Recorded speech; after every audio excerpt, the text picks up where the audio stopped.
Hi guys, my name is Patrick, but you can call me 26. And what we're going to do today is we are going to figure out how we can create SwiftUI animations using Google AI Studio, right? We are going to describe our animations with Google AI Studio, and then we're going to see if the LLM can recreate the animations. What are we going to do? What we're going to do is we are going to recreate this animation here, right? So this animation, it's going to be a set of cards, and currently we have 4 cards.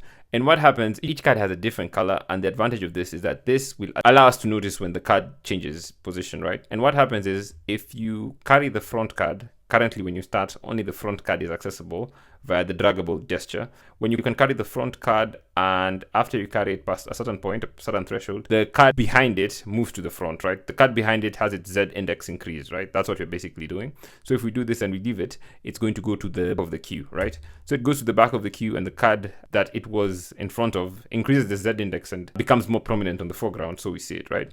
And we can do that, and basically this. And there's one slight difference. If you flick the card at the front hard enough, it sort of rotates, right? So if we do this, it sort of rotates, right? Now, there's a sort of animation when we do that, and you can flick. And all in all, we keep track of the order, right? We go with red, I'm guessing this is a bit of yellow, blue, white, so on and so forth, and we go through them, right? So that's what I want to create, right? Depending on the velocity of the drag, you can switch it, right? So what I'm first going to do is I am going to describe it myself, and with my understanding of how this animation is created, then I'm going to give the LLM the opportunity, Google AI Studio in particular, the chance to recreate it, right? That's the first thing we're going to do. Probably my descriptions are not going to be as detailed as possible, right? So it might not create the best. But then the second time, what you're going to do is we're going to upload all the code that is used to create this to an LLM, then tell it to summarize it in such a way that can be recreated by another LLM, right? So we're going to put this on Google Gemini. We're going to put all the code in Google Gemini, tell it to summarize it in a way that an LLM could do it, and then copy that code, put it on Google AI Studio, and see whether or not Google AI Studio can recreate the animation, right? So let's get to work. Right, so I have already described the animation in question, and this is what I said. I said create the following SwiftUI code. Create the following in SwiftUI. The code creates 4 colored stacks, so I wasn't particular on what color that it should pick, right? Whichever color, that's not the main point, right? And we say only the card designated as the top card is draggable, and when it's dragged, its vertical position changes. If the card is flicked upwards with sufficient velocity, it animates further up, potentially rotating, and then I tell it to keep track of the order, right? So that it brings up the next card in the cycle, that the order should always be maintained. That's the thing, right? I want the order to always be maintained, and then the Z index is lowered, right? That's how we create the illusion of one being in front of the other by keeping track of the Z index and so on and so forth, right? You can read the entire description here, and what it came up is with this, right? So what we want to do afterwards is let's just copy everything except it uses the old way of creating the preview, right? So it doesn't move with whatever came in 17, I believe, with iOS 17, but that's fine. That's not the main thing. I'm sure if we asked it to do it, it would probably potentially fix it, right? So let's come here, and what we want to do is a new app, and what we want to do is we want to paste this. So let's come here, paste this like so. One thing we need to change, it's called here draggable card stack view, and here we just need the content view to say content view, right? Content view like so.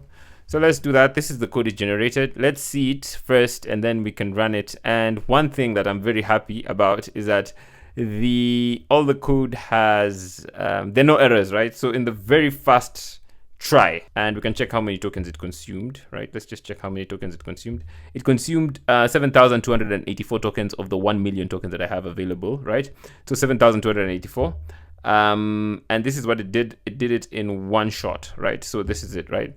So yeah, so the cards are more centered. I had lowered mine, and now we have card 1, and it has explicitly put the names of the card on the front. So let's move card 1 past a certain threshold, and it disappears to the side, then comes. There's a bit of stuttering for some reason. Can we do the same for bottom?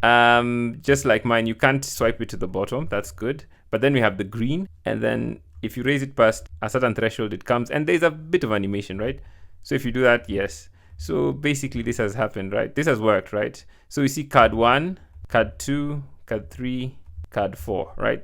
So this has basically been recreated, if you ask me, perfectly. The only difference is that mine spins a bit. That's basically it. So this has been done, right? So my prompt was make it so that the user can swipe the card either upwards or downwards to change the order of the cards in the stack, right?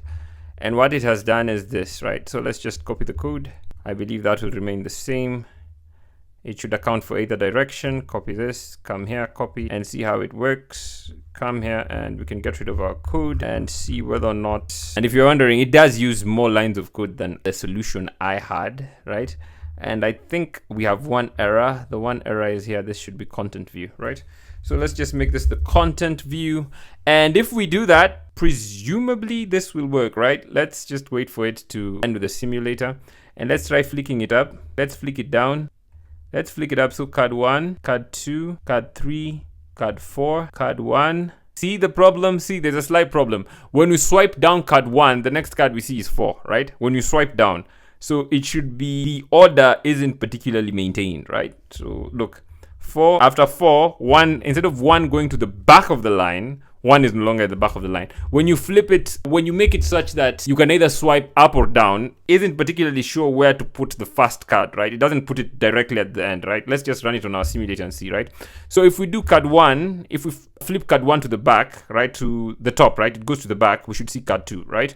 So we can do that. That order still works. That's exactly how for the first one, right? But when you make it bi-directional, where you can do it for either, it loses track of the various cards, right? And starts moving the stacks around, right? So it doesn't have a more robust, I haven't really dove into the code, right? I don't know how it's keeping track of the cards, right? So let's see, get card stack index, right? So how it's calculating this index, I think it is calculating them. Yes, the problem with the calculation, right? The calculation here is relative to the top card, right? And this depends on the direction, which is not the best, right? How I instituted it I did it with an array, right? So if you push it to the array, it just pushes it to either the front of the array. So regardless of whether you move it top to bottom with my solution, it would work the same. But here, something sort of messes it up, right? I haven't really gone over the code, but let's look at it, right? So 1, 2, 3, and there's a bit of stutter, right? I don't know. It's not as smooth as ours, but I think this is a good enough job, right?